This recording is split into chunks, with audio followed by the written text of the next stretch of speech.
Natural de São Paulo, Lucélia Mello possui mais de 2 anos de experiência em tratar pessoas com dores emocionais. Dentre diversos tratamentos para traumas emocionais, desenvolveu a terapia do perdão. Sua metodologia reverte casos de pacientes com históricos de tentativa de suicídio, síndrome do pânico, depressão, ansiedade, síndrome de borderline ou até mesmo os casos mais simples, como episódios de tristeza por conta de estresse pós-traumático. Muito boa noite, meu amigo, minha amiga. O nosso encontro de final de noite, programa Ponto de Equilíbrio. E nós queremos saber a sua opinião, participe. Você pode enviar sugestões de temas, de convidados, criticar, elogiar. Você está vendo aí a nossa rede social, né? Tanto Facebook também como Instagram.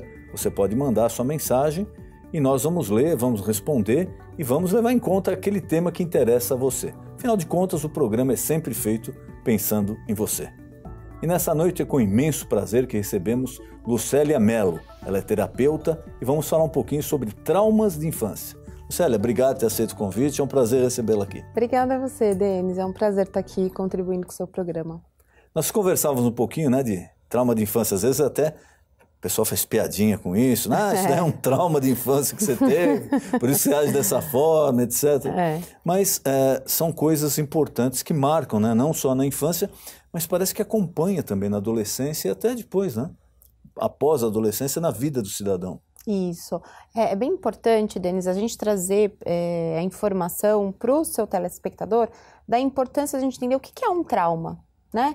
O trauma, ele se estabelece a partir do momento em que a pessoa sofre uma situação em que ela tem um choque emocional muito grande. Então, ela sofre um assalto, né, que pode se transformar num trauma, ela sofre um abuso sexual que se transforma num trauma, uma violência que acontece com ela, que ela forma um trauma. Então, tudo que passa-se na vida da pessoa, todas as experiências que ela teve e que gerou ali um grande desconforto, um grande impacto, um grande choque emocional, aquilo é estabelecido como um trauma. Independente da idade. Independente da idade. A gente pode sofrer um trauma em qualquer idade, que enquanto a gente estiver vivo aí, a gente pode sofrer traumas.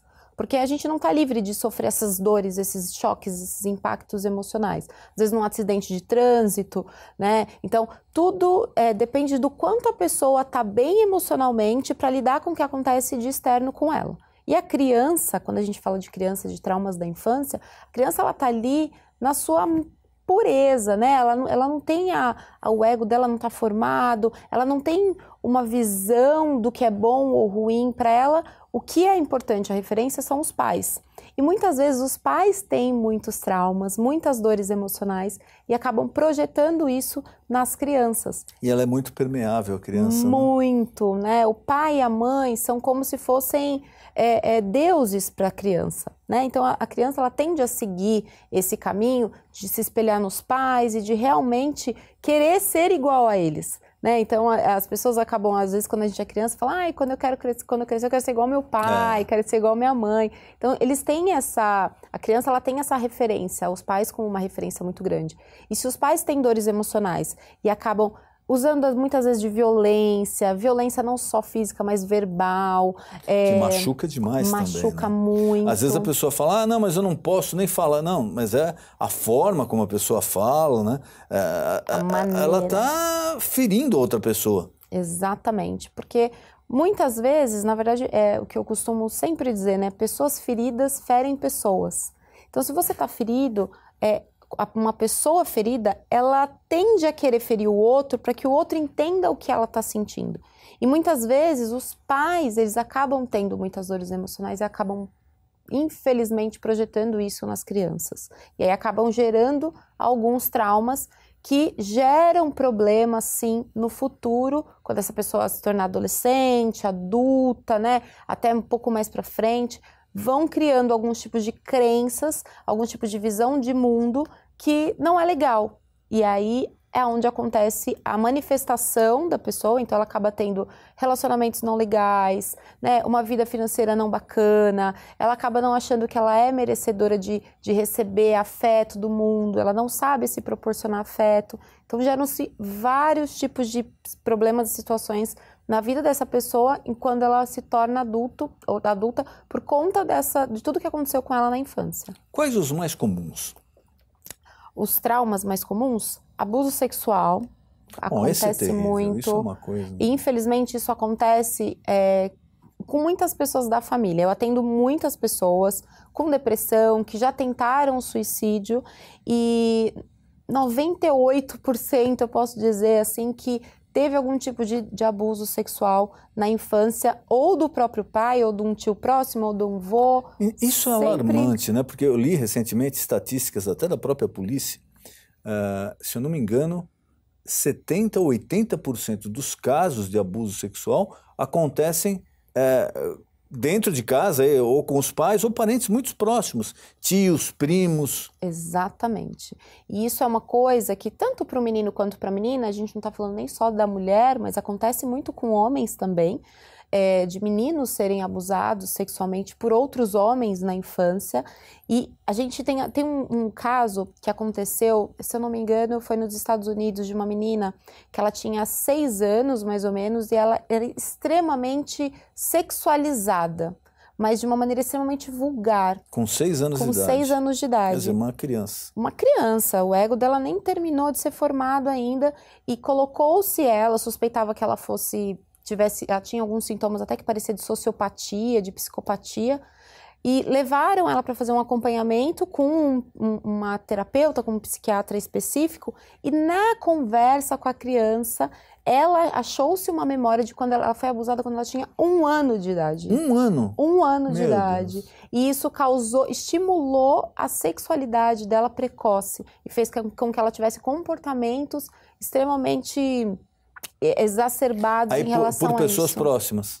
Por pessoas próximas, infelizmente. E aí descobriu-se. Então, isso tudo, então, abuso sexual, a violência física, né? Então, às vezes os pais não têm muita paciência com a criança e acaba batendo. Ninguém está dizendo se é certo ou se é errado, o que tem que ser feito. Mas o impacto de você, às vezes, de você gerar uma agressão na criança, dependendo do tamanho da agressão, já peguei casos de pessoas que apanhavam com fio de nylon, com fio de ferro, com loucura. Cinta de couro muito grossa. Quer dizer, uma coisa é o pai ou a mãe repreender, um tapinha Isso, na nádega, e não em exatamente. locais, não na cabeça. Outra coisa é um Isso. fio de ferro, de nylon, para espancar uma criança. Exatamente. Então, isso gera uma dor física e emocional muito grande, porque pensa, uma mãe, né, que é a referência daquela, que é uma deusa para aquela criança, tá agredindo ela, né? E não tá, a criança entende que ela não tá recebendo amor, que ela tá recebendo raiva, que ela tá recebendo ódio. Então, o que ela vai, no futuro, como é que esse adulto vai ser? Ele vai ser a probabilidade desse adulto ser um adulto agressivo, de querer devolver essa agressividade que recebeu da mãe pro mundo. Então, muitas vezes, os adultos que são agressivos demais, se você buscar o histórico aqui, talvez... Tem alguma coisa lá atrás. Alguma coisa lá atrás que aconteceu. Então, agressão física, agressão verbal, né? Que pode acontecer mesmo de um modo sutil, né? Então, você é burro. Exato. Você é um inútil. Você nunca vai conseguir fazer isso, você não serve para nada. Eu fico, às vezes, eu escuto pais, às vezes, falando isso, daí me dói, porque ele está confessando, né, para a criança ali, dizendo que, olha, você nunca vai ser nada na vida, você é burra, você não presta para nada. É uma loucura.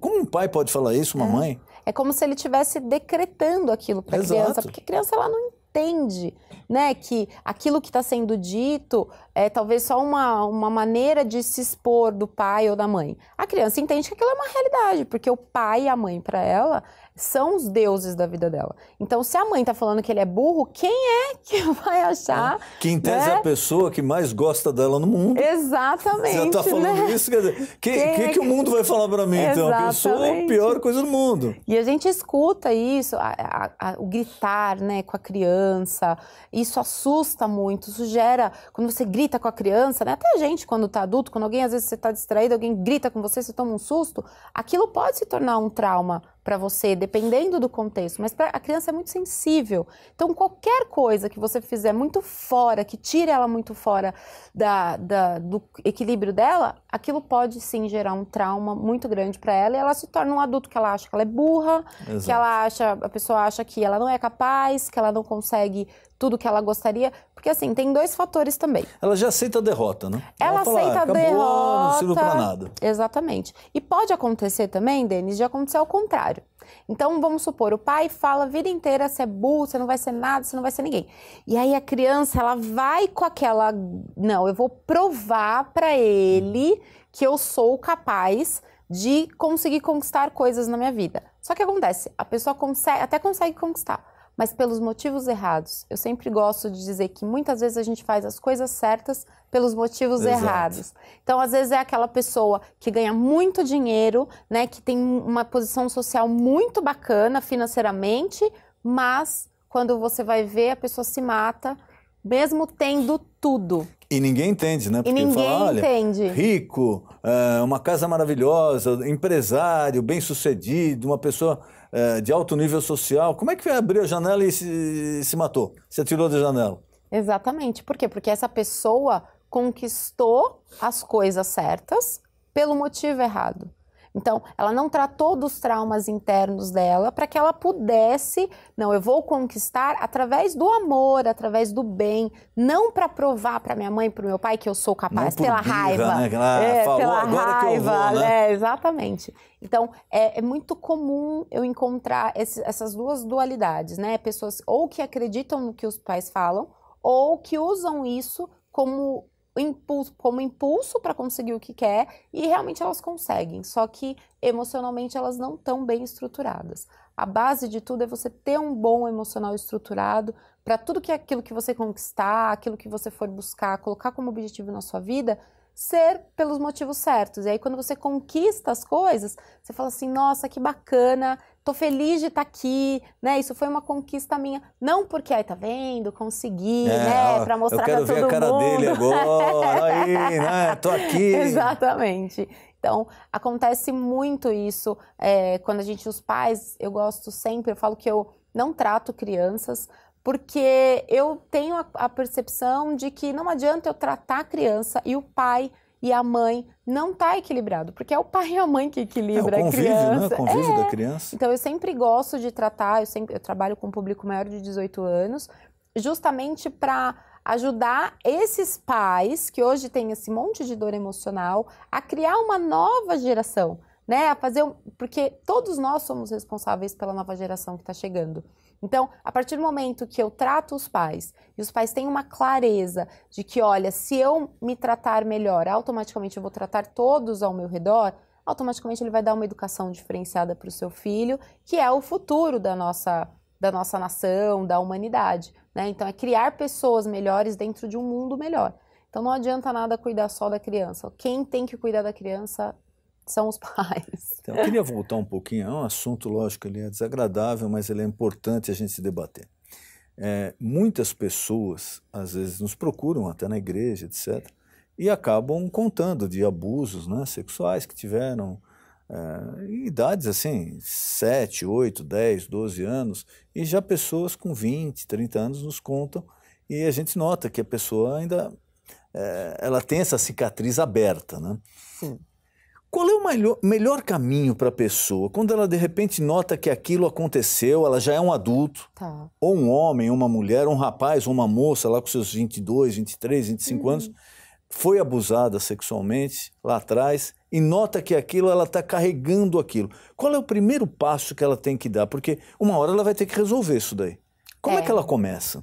Sempre o primeiro passo é você buscar uma ajuda especializada nisso, né? Eu sempre gosto de dizer, existem muitas controvérsias em usar o termo cura emocional, porque a cura tem ligação com a medicina, mas buscar terapias que atuam na ressignificação dessas dores emocionais. Porque quando você muda o significado do que aconteceu, você muda também a emoção que está atrelada naquilo e o seu registro de memória daquilo. Então, um exemplo, uma pessoa que sofreu um abuso sexual, que você percebe que ela carrega isso Não adianta fingir vida. que não aconteceu. Não adianta, isso vai ficar no campo da pessoa, vai ficar na cabeça, vai ficar no coração, não tem como. Qual é o primeiro passo que essa pessoa tem que tomar?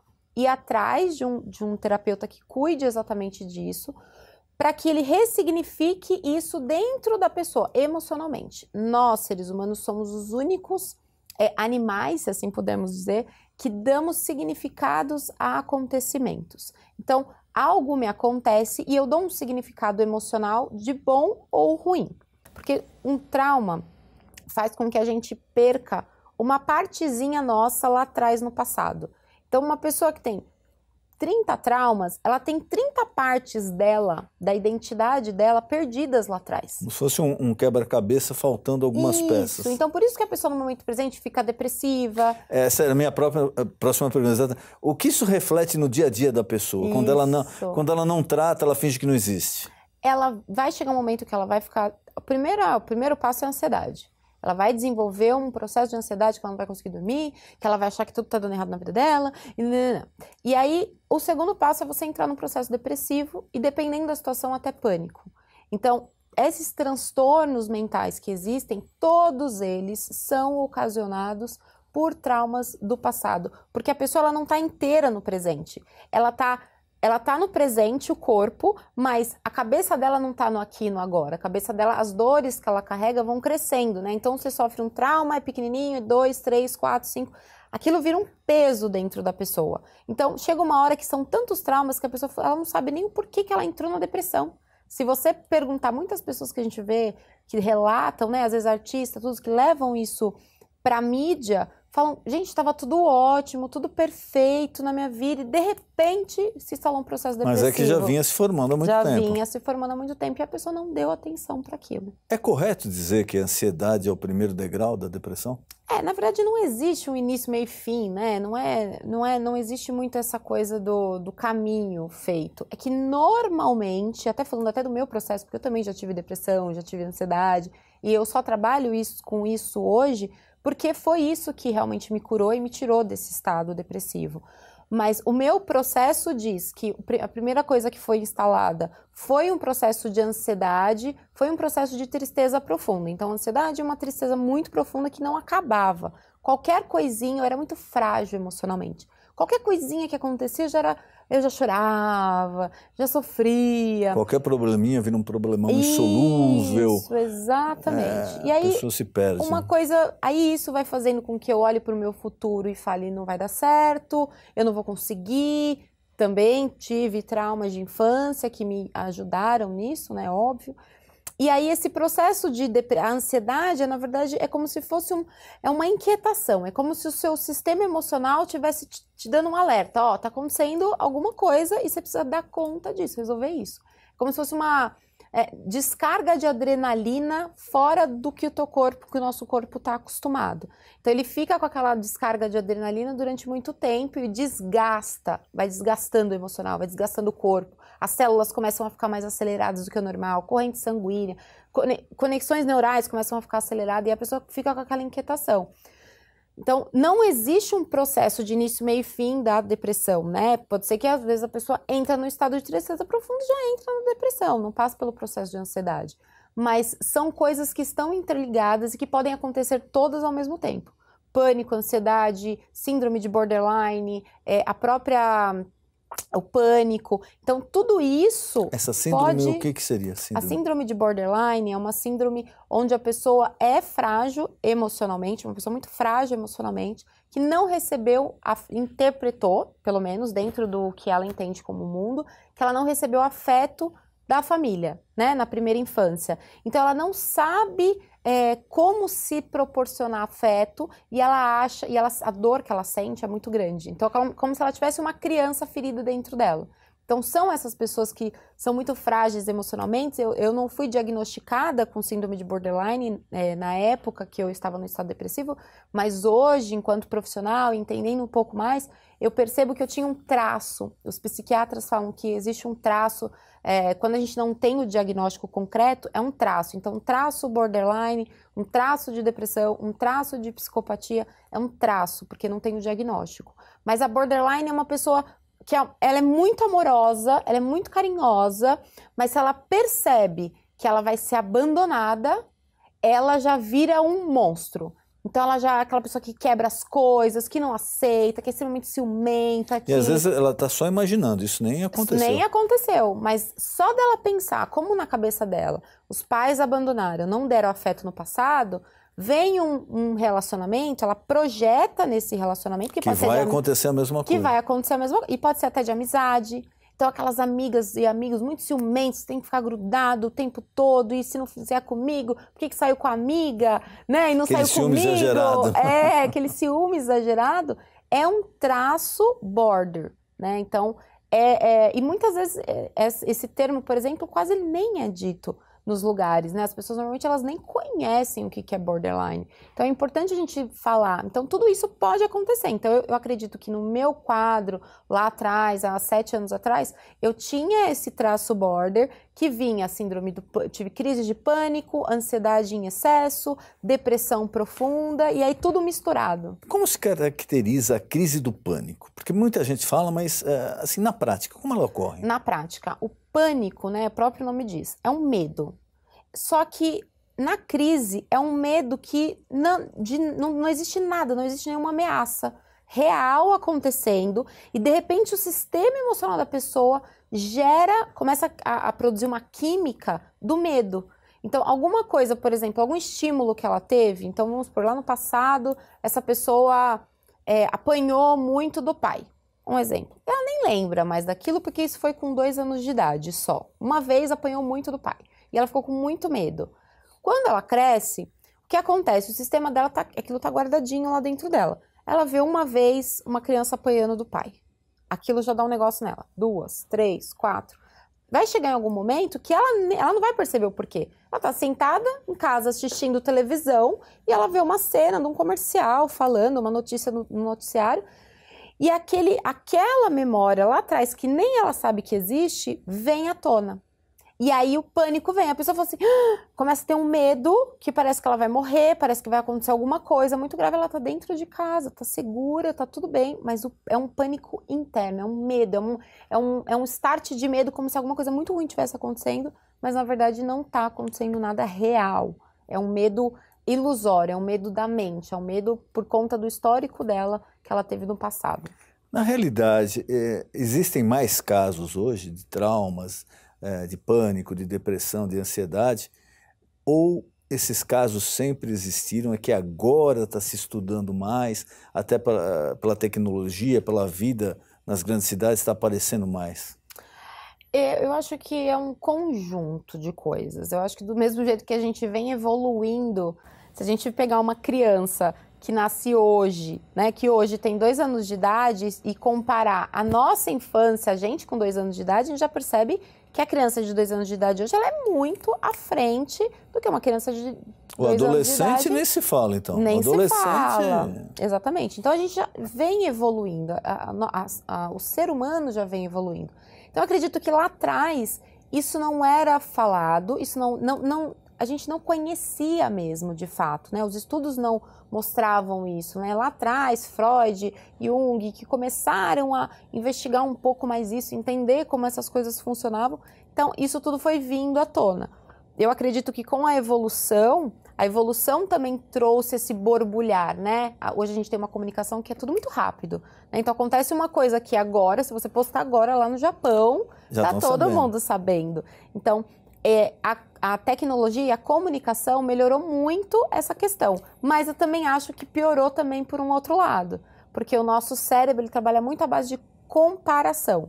Então, eu olho para o outro e vejo se o outro é melhor, fico me comparando. Será que eu sou melhor que o outro? Será que o outro é melhor? Olha, o outro já chegou aonde eu gostaria de chegar. Muita competitividade. Competitividade. Né? Isso gera muita frustração. Então, o outro que é mais novo que eu, tem mais dinheiro do que eu e eu não consigo alcançar aquilo que eu quero. E aí esse excesso de comparação destrói. Antigamente era uma coisa muito mais regrada, né? Então, a criança nascia e aí tinha aquela criação toda certinha, que tinha que ser daquele jeito e não podia, qualquer malcriação, vamos dizer assim, já era muito penalizada, né? Porque os pais eram muito controladores. Então, existia uma maneira de podar diferente as crianças. E até né? para o adulto, né? Porque era normal, até 50 anos atrás, a pessoa começava a trabalhar numa empresa, passava a vida inteira lá, Isso, no mesmo cargo, exatamente. não existia essa cobrança excessiva, a vida parece que ela acontecia mais devagar, né? Exatamente. O tempo, né? Eu acho que a gente sofre uma evolução até mesmo nisso, nesse tempo. Eu acho que é muito ficar paralisado, é muito arcaico você achar que o mundo é mundo e assim que ele vai ser para sempre. Eu acho que as árvores também evoluem, sabe? O planeta, ele está evoluindo o tempo todo. E é importante que a gente tenha essa consciência de que está evoluindo e usar essas ferramentas que hoje a gente tem, que facilita muito a nossa vida, que é a internet, que é a TV, que são todos os recursos que a gente tem, para usar isso para o bem, não para o mal. Porque tudo é o que a gente foca. Então, a gente está num mundo hoje de muitas influências, antigamente tinha bem menos influências do que hoje, mas se a gente souber usar as influências que a gente tem hoje para colocar o foco no positivo, em buscar programas de TV, por exemplo, que falam coisas relevantes e não só ficar procurando aquele noticiário que fica falando da notícia de todo mundo morrendo o tempo todo, porque isso a dinâmica do medo, né? Algumas mídias utilizam a mídia para colocar essa dinâmica do medo. Então, é você entender, peraí, eu tô dentro desse mundo e como é que eu posso fazer para viver aqui da melhor maneira possível? Escolhendo bons livros para ler, escolhendo bons conteúdos para consumir na internet, bons conteúdos para consumir na TV. Então, não se deixar no modo robô de assistir, engolindo tudo o que é... Absorver qualquer coisa que apareça que é perigoso, né? Exatamente. E aí você está muito suscetível a esse processo de depressão, de ansiedade, de tentativa de suicídio, de achar que você não vale nada, de achar que sua vida não vale nada. E pelo contrário, né? Nós sabemos que todo ser humano, eu quero que você que está aí em casa tenha certeza disso, todo ser humano é importante. Você é importante para o todo. Sem você, o todo não seria do jeito que ele é. Então, entenda que você é importante sim, que a sua vida é muito valiosa e que se você conhece alguém que está com depressão, que tem algum tipo de transtorno, peça para essa pessoa, tente ajudá-la a buscar realmente uma ajuda especializada.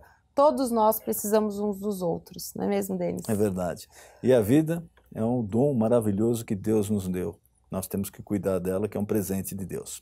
Queria mais uma vez agradecer aqui a sua presença. Nosso tempo está acabando. Colocar à sua disposição algum recado que você queira passar ao nosso telespectador, algum tema que eu não perguntei, por favor. Bom, vamos lá. Se vocês quiserem me acompanhar nas redes sociais, é @LuceliaMelo no Instagram, quanto no Facebook. É só entrar em contato no telefone 011 99529 2655. Obrigado, foi um prazer recebê-la aqui. Obrigada, Denis, prazer foi todo meu.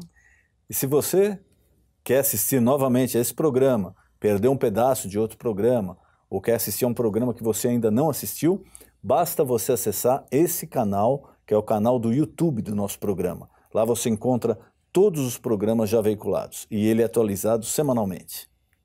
O nosso encontro de final de noite, programa Ponto de Equilíbrio. Boa noite.